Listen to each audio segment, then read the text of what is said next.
Liberty phone എന്ന പുതിയൊരു smart phone ഇപ്പോൾ ലോഞ്ച് ചെയ്തിട്ടുണ്ട്. ഈ ഒരു സ്മാർട്ട് ഫോണിൽ ആൻഡ്രോയിഡ് OS സോഫ്റ്റ്വെയറോ അല്ലെങ്കിൽ iOS സോഫ്റ്റ്വെയറോ ഒന്നുമില്ല വരുന്നത്. ഇതിൽ ലിനക്സ് OS സോഫ്റ്റ്വെയർ ആണ് വരുന്നത്. സെക്യൂരിറ്റിക്കൊക്കെ ഇമ്പോർട്ടൻസ് കൊടുത്തിട്ടാണ് ഈ ഒരു സ്മാർട്ട് ഫോൺ വരുന്നത്. എന്തായാലും ഈ ഒരു വീഡിയോയിൽ നമ്മൾ നോക്കാൻ പോകുന്നത് ലിബർട്ടി ഫോൺ എന്നുള്ള സ്മാർട്ട് ഫോണിനെ പറ്റിയിട്ടാണ്. അത് നമ്മൾ ഫീച്ചേഴ്സും കാര്യങ്ങളൊക്കെ നോക്കുകയാണെന്നുണ്ടെങ്കിൽ ഡിസ്പ്ലേയുടെ കാര്യത്തിൽ ഈ ഒരു ഫോണിൽ 5.7 ഇഞ്ചിൻ്റെ HD+ ഡിസ്പ്ലേ കൊടുത്തിട്ടുണ്ട്. ശ്രദ്ധിക്കേണ്ട കാര്യം HD റെസൊല്യൂഷനേ വരുന്നുള്ളൂ. HD റെസൊല്യൂഷൻ എന്ന് കേൾക്കുമ്പോൾ വിചാരിക്കും ഈ ഫോണിൻ്റെ വില 10,000 രൂപയ്ക്ക് താഴെ അല്ലാന്നുണ്ടെങ്കിൽ മാക്സിമം ഒരു 15,000 രൂപ പ്രൈസ് റേഞ്ചിലേക്ക് ആയിരിക്കും വരിക എന്നാണ്. പക്ഷേ അങ്ങനെയൊന്നുമില്ല. ഈ ഫോണിൻ്റെ വില 1,81,200 രൂപ പ്രൈസ് റേഞ്ചിലാണ് വരുന്നത്.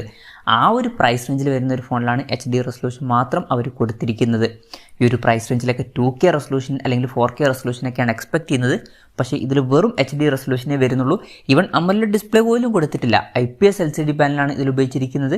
പിന്നെ ഈ ഒരു ഫോണിൻ്റെ മുകളിലും താഴെയും വലിയ ബെസൽസും കാര്യങ്ങളൊക്കെ വരുന്നുണ്ട്. പഴയ ഫോണിൻ്റെ ഒരു ഡിസൈനാണ് ഇതിൽ വരുന്നത്. ഈ ഒരു പ്രൈസ് റേഞ്ചിൽ വരുന്ന ഫോണിൽ നമ്മൾ അതൊന്നും ഒരിക്കലും എക്സ്പെക്ട് ചെയ്യുന്നില്ല. പിന്നെ കൂടിയ റിഫ്രഷ് റേറ്റ് ഒന്നും ഇതിൽ സപ്പോർട്ട് ചെയ്യുന്നില്ല. 60 ഹെർട്സിൻ്റെ റിഫ്രഷ് റേറ്റ് ഇതിൽ വരുന്നുള്ളൂ.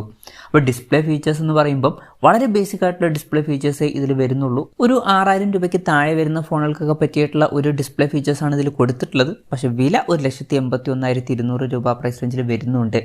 ഇനി പ്രോസസ്സറിൻ്റെ കാര്യത്തിലോട്ട് വരികയാണെന്നുണ്ടെങ്കിൽ NXQ ക്വാഡ് കോർ പ്രോസസ്സറാണ് ഇതിൽ കൊടുത്തിരിക്കുന്നത്. ഇത് പഴയൊരു പ്രോസസ്സറാണ്, പുതിയ പ്രോസസ്സറൊന്നുമില്ല. ജസ്റ്റ് ഒരു ക്വാഡ് കോർ പ്രോസസ്സർ മാത്രമാണ്. അതായത് 4 കോറുകളാണ് ഇതിൽ വരുന്നത്. ഇപ്പം 6,000 അല്ലെങ്കിൽ അതിന് മുകളിൽ വരുന്ന പ്രൈസ് റേഞ്ചിൽ വരുന്ന ഫോണുകളിലൊക്കെ നമുക്ക് ഒക്ടാ കോർ പ്രോസസ്സറും കാര്യങ്ങളൊക്കെ കിട്ടുന്നുണ്ട്. അതായത് 8 കോറുകളൊക്കെയാണ് സാധാരണ വരാറ്. പക്ഷേ ഇതിൽ 4 കോറുകളെ വരുന്നുള്ളൂ. അപ്പം അത്ര പവർഫുൾ ആയിട്ടുള്ള ഒരു പ്രോസസ്സറല്ല. പ്രത്യേകിച്ച് ഈ ഒരു പ്രൈസ് റേഞ്ചിന് പറ്റിയിട്ടുള്ള ഒരു പ്രോസസ്സറേ അല്ല ഈ ഒരു പ്രോസസ്സർ. പിന്നെ ലിനക്സ് OS സോഫ്റ്റ്വെയർ ആണ്. അപ്പം റൺ ചെയ്യാൻ അതിന് മാത്രം ഒരു പവർ വേണ്ട എന്നുള്ളൊരു കാര്യം വരുന്നുണ്ട്. എന്നാലും ഒരു ക്വാഡ് കോർ പ്രോസസ്സറൊക്കെ മാറ്റിയിട്ട് മിനിമം ഒരു ബേസിക് ആയിട്ടുള്ള ഒരു ഒക്ടാ കോർ പ്രോസസ്സറെങ്കിലും കൊടുക്കായിരുന്നു. അതൊന്നും ഇതിൽ വന്നിട്ടില്ല. ഒരു ക്വാഡ് കോർ പ്രോസസ്സറേ ഇതിൽ വരുന്നുള്ളൂ. ഈ ഫോണിൽ 4 GB റാം കൊടുത്തിട്ടുണ്ട്. 128 GB ഇന്റേണൽ വരുന്നുണ്ട്. പിന്നെ മെമ്മറി കാർഡ് സ്ലോട്ടൊക്കെ ഇതിൽ കൊടുത്തിട്ടുണ്ട്. ക്യാമറയുടെ കാര്യം പറയുകയാണെന്നുണ്ടെങ്കിൽ ഫോണിൻ്റെ പിന്നിൽ സിംഗിൾ ക്യാമറ ആണ് കൊടുത്തിരിക്കുന്നത്. ഫോണിൻ്റെ പിന്നിൽ 13 മെഗാ പിക്സലിൻ്റെ ക്യാമറയാണ് വരുന്നത്.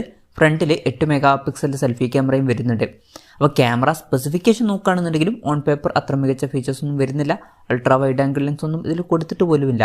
ഇനി ബാറ്ററിയുടെ കാര്യത്തിൽ 4500 mAh ബാറ്ററിയാണ് ഇതിൽ വരുന്നത്. അതിന് മാത്രം മികച്ചൊരു ബാറ്ററി കപ്പാസിറ്റി ആണ് എന്ന് പറയാൻ പറ്റില്ല. 18 വാട്ടിൻ്റെ ഫാസ്റ്റ് ചാർജ് സപ്പോർട്ടേ ഇതിൽ വരുന്നുള്ളൂ. ഈ ഒരു പ്രൈസ് റേഞ്ചിലൊക്കെ കുറച്ചും കൂടി ബെറ്റർ ആയിട്ടുള്ള ഒരു ചാർജിങ് സ്പീഡൊക്കെ കൊടുക്കായിരുന്നു.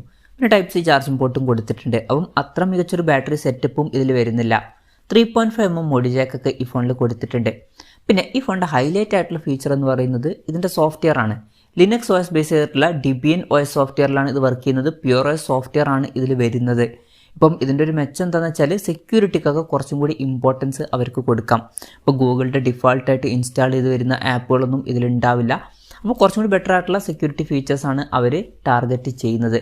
പിന്നെ ഇതിൽ ഹാർഡ്വെയർ കിൽ സ്വിച്ച് എന്നുള്ള ഒരു ഫീച്ചറും വരുന്നുണ്ട്. അതായത് നമുക്ക് സെപ്പറേറ്റ് ഓരോരോ ഹാർഡ്വെയറുകൾ വേണമെന്നുണ്ടെങ്കിൽ സ്വിച്ച് ഓഫ് ചെയ്യാവുന്നതാണ്. അപ്പോൾ സെക്യൂരിറ്റി ഫീച്ചർ എന്നുള്ള രീതിയിൽ അത് നല്ലൊരു ഫീച്ചറൊക്കെ തന്നെയാണ്.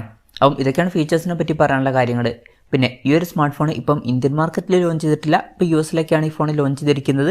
US-ൽ ഈ ഫോൺ ലോഞ്ച് ചെയ്തിരിക്കുന്നത് $2,199 എന്ന പ്രൈസിങ്ങിലാണ്. അതായത് 1,81,200 രൂപ പ്രൈസ് റേഞ്ചിൽ. ഈ ഒരു പ്രൈസ് റേഞ്ചിൽ ഈ പറഞ്ഞിട്ടുള്ള ഫീച്ചേഴ്സ് എങ്ങനെയുണ്ട് എന്ന് വെച്ചാൽ അത്ര മികച്ച ഫീച്ചേഴ്സാണ് എന്ന് പറയാൻ പറ്റില്ല.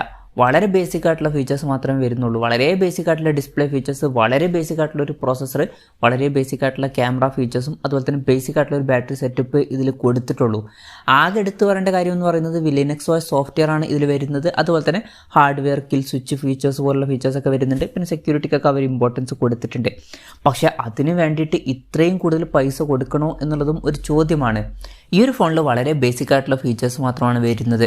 സെക്യൂരിറ്റി എന്ന് പറഞ്ഞിട്ട് അവർ നല്ലോണം ചാർജ് ചെയ്യുന്നുണ്ട് ഈ ഒരു ഫോണിന്. ഈ ഒരു പ്രൈസിങ് വളരെ കൂടുതലായിട്ടാണ് എനിക്ക് തോന്നിയിട്ടുള്ളത്. എന്തായാലും ഇതുപോലുള്ളൊരു ഫോൺ സെക്യൂരിറ്റിക്ക് വേണ്ടിയിട്ട് നിങ്ങൾ ഈ ഒരു പ്രൈസ് റേഞ്ചിൽ എടുക്കുമോ എന്നുള്ള കാര്യം ജസ്റ്റ് ഒന്ന് കമൻറ്റ് ചെയ്യുക. അപ്പം എൻ്റെ ഒരു അഭിപ്രായം ചോദിക്കുകയാണെന്നുണ്ടെങ്കിൽ ഞാൻ ഇതുപോലുള്ള ഫീച്ചേഴ്സുമായിട്ട് വരുന്നൊരു ഫോൺ ഈ ഒരു പ്രൈസ് റേഞ്ചിൽ എടുക്കില്ല. എന്തായാലും ഈ ഒരു ഫോണിനെ പറ്റിയിട്ടുള്ള നിങ്ങളുടെ അഭിപ്രായം ജസ്റ്റ് ഒന്ന് കമൻറ്റ് ചെയ്യുക.